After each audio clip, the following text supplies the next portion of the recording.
la République démocratique du Congo et le Congo, République, ou la République du Congo. Venez un peu ici. Qu'est-ce que ça vous fait d'insulter les parties intimes de vos parents respectifs à longueur de journée? Dites-moi un peu.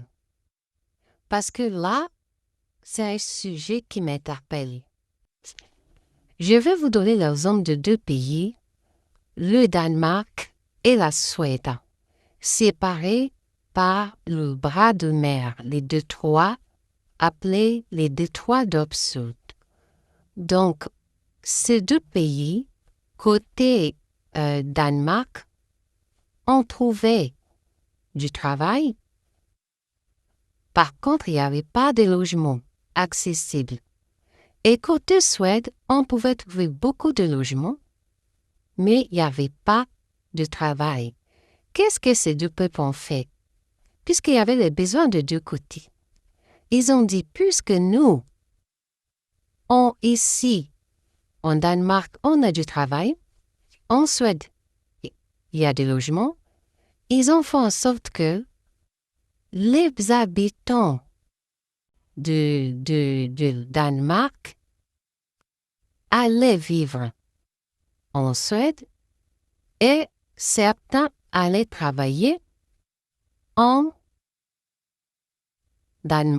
Danemark. Ce qui fait qu'ils ont tissé une complicité économique et sociale. Donc, vous voyez, on peut mieux collaborer ensemble. On peut tisser des liens de complicité avec ces pays voisins. On n'est pas obligé de s'insulter à longueur de journée. On peut tirer profit de notre proximité. De la proximité de ces deux pays, on peut tirer profit. C'est dommage qu'en Afrique, en 2026, les gens continuent à s'insulter, des barbaries, des choses inutiles qui ne font pas avancer la société africaine. Et heureusement encore que vous insultez dans vos langues. La honte que vous nous faites à travers le monde entier. Vraiment, un jour quelqu'un m'a demandé qu'est-ce que ça veut dire les insultes que vous préférez à longueur de journée là. On leur a dit non, ne dites pas ça, c'est un gros mot. S'il vous plaît, élevez le niveau, changez le niveau, relevez le niveau. Quelle éducation vous nous donnez là? Les gens qui s'insultent à longueur des journées, c'est quoi? Vous êtes dans les asiles de fous? Et on a oublié de vous enfermer, c'est pour ça que vous êtes là? Pour déranger, pour ternir l'image des Congolais? On peut valoriser notre relation, notre proximité. Donc, mes chers, vraiment, prenez l'exemple du Danemark et de la Suisse qui ont pu tisser des liens de complicité. C'est le peuple qui a fait ça.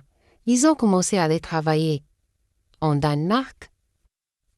Et les Suédois, d'ailleurs, sont cherchés de travail là-bas. Et d'un autre côté, les gens de la Danemark, ils pouvaient venir habiter en Suède. C'est-à-dire, ça ne veut pas dire qu'ils avaient changé de nationalité. C'était une collaboration respectueuse. On peut avoir une bonne collaboration entre la République du Congo et la République de la démocratique du Congo. Cherchez à améliorer vos relations. Hein? Vraiment. Améliorer vos relations.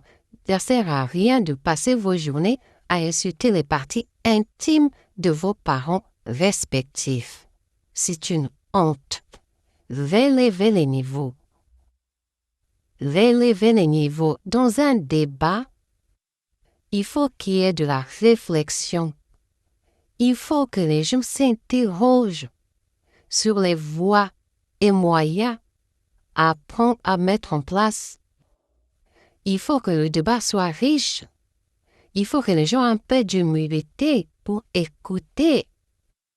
Mais le débat ne se fait pas dans les insultes. Ça, c'est l'asile des fous. Hein? On peut améliorer notre collaboration. On n'est pas obligé de nous insulter. Hein?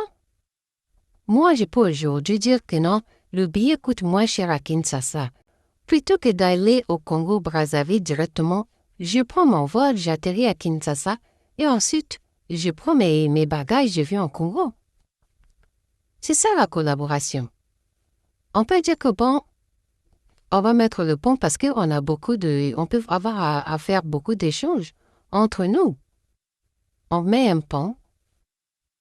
On ne prend pas forcément la nationalité de Kinshasa ou la nationalité de Brazzaville, mais on collabore ensemble. Hein?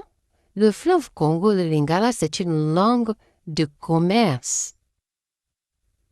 Nous, au Congo, personne ne parle Lingala. C'est une langue d'échange entre les commerçants qui étaient sur le bord du fleuve. Mais aujourd'hui, vous prenez cette collaboration à vous avez changé. C'est devenu un moment d'insulte intense. Un moment où ceux qui ont peut-être perdu les raisons viennent s'agiter sur les réseaux. À craigner sur le Danemark et sur la Suède qui ont su collaborer.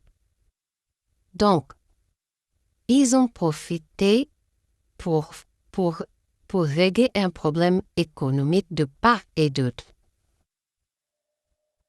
Vous pouvez faire ça, c'est assez adulte et mature et intelligent pour faire ça.